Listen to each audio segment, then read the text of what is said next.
क्योंकि ना विष्णु को ज्ञान, ना ब्रह्मा को ज्ञान, ना शिव को ज्ञान, और को ज्ञान होगा कहां से? तो ये भी बात आपके खटकेगी कि ब्रह्मा विष्णु महेश को ज्ञान नहीं। कमाल की बात कर दी। अपने ही कुछ प्रश्नों में उलझ कर रह गया हूं। हम तीनों को इस संसार को चलाने की शक्ति प्राप्त है, परंतु क्या आपने कभी सोचा कि हम कहां से आए हैं, जाना कहां है, क्या उद्देश्य है हमारे अस्तित्व का?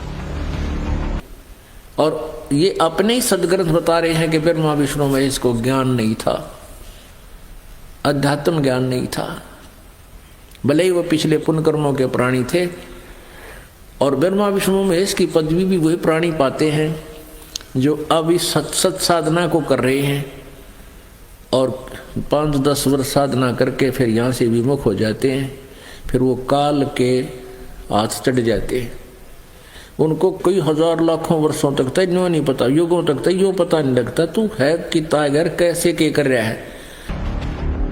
जिस सृष्टि को संभालने का दायित्व हमारा है, उसका प्रारंभ कब हुआ, किसने किया? अब थोड़ा सा कंसेप्ट ये भी क्लियर करना है कि ब्रह्मा विष्णु महेश को अध्यात्म ज्ञान नहीं था। तो पुण्यात्माओं, आप जी को वो यथार्थ आध्यात्मिक ज्ञान, तत्व ज्ञान प्राप्त है जो ब्रह्मा विष्णु महेश को भी नहीं प्राप्त हुआ। और इन कलियुग के ऋषि महर्षियों और इन नकली संतों पंथों को, ये नकली पंथ सतलोक की महिमा गांव रखेगा पता नहीं, इनको तो ज्ञान स्वप्न में भी नहीं हो सकता। ऐसे महान आत्माओं, ब्रह्मा विष्णु महेश जैसी आत्माओं को भी इस काल ने भ्रमित कर रखा है। तो आप और हमारी क्या बुनियाद थी? सृष्टि में जो कुछ भी अस्तित्व में है उसकी रचना ब्रह्मदेव ने की, संचालन मैं करता हूं और विनाश आप। ये केवल एक भ्रम है नारायण। तो सत्य क्या है देव? एक आभास जो मुझे अत्यंत तीव्रता के साथ होता है कि अवश्य कहीं ना कहीं कोई है जो हमसे परे है, सृजन से, संचालन से, विध्वंस से कदाचित नहीं, कोई तो है जो हमसे परे है, जो हमसे अधिक शक्तिशाली है, और कदाचित हमारा सृजन भी उसी ने किया है। पहले हमें श्री विष्णु जी की कथा सुनाकर सत्यनारायण कथा बताया करते थे। सत्यनारायण का अर्थ होता है विनाशी भगवान, सच्चा भगवान, सच्चा साहिब, सत साहिब। सत साहिब अविनाशी परमात्मा। तो विष्णु जी अविनाशी नहीं थे। ये हमें गलत ज्ञान, गलत साधना बताते थे कि ये सत्यनारायण कथा सुना रहे हैं आपको। विष्णु जी को सत्यनारायण बताया करते थे। ये कैसा प्रकाश पुंज है? कोई माया है? नहीं, ये उसी महा ऊर्जा की छाया है, हिरण्यगर्भ, जहां से हम सब जन्मे हैं और बार बार जन्मे जाएंगे, निरंतर जन्मे जाएंगे। पहले थोड़ा सा इन सत्यनारायण के विषय में जान लीजिए।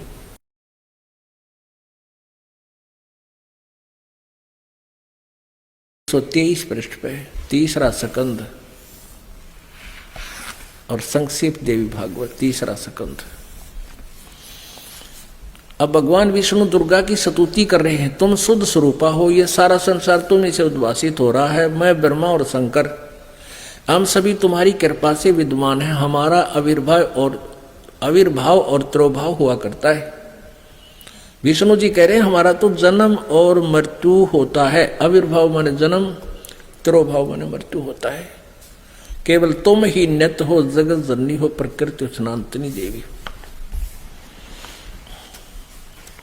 भगवान शंकर बोले देवी, यदि महाभाग विष्णु तुम्ही से प्रकट हुए हैं, तुम्ही से जन्म लिया है, तो उनके बाद उत्पन्न होने वाले ब्रह्मा भी तुम्हारे ही बालक हुए।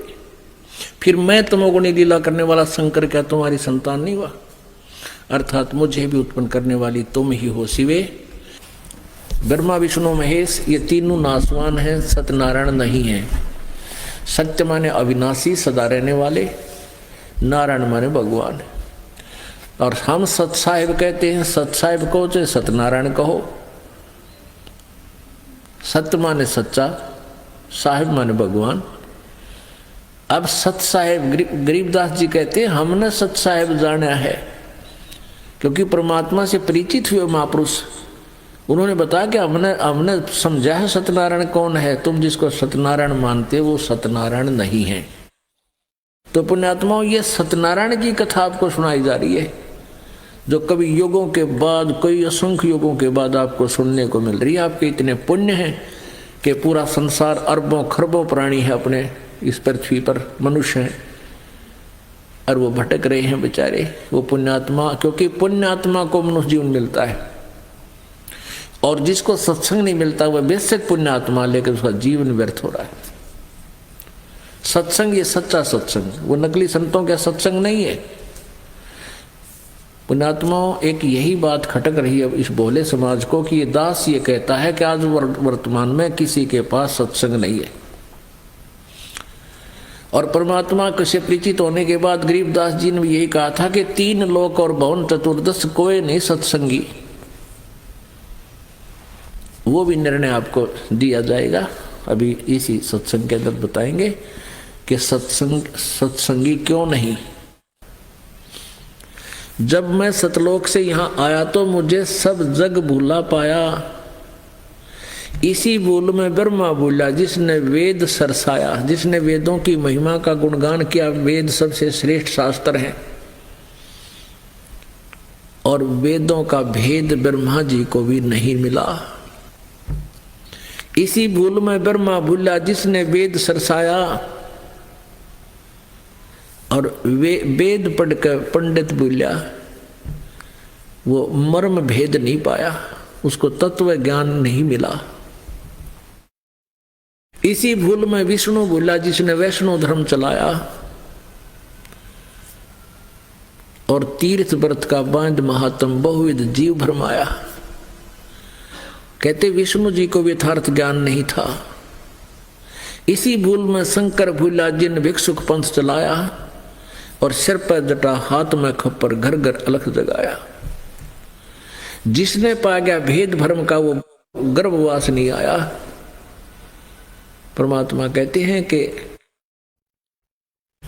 जिनको ये तत्व ज्ञान प्राप्त हो गया वो फिर जन्म मृत्यु में नहीं आते, उनका पूर्ण मोक्ष हो जाता है।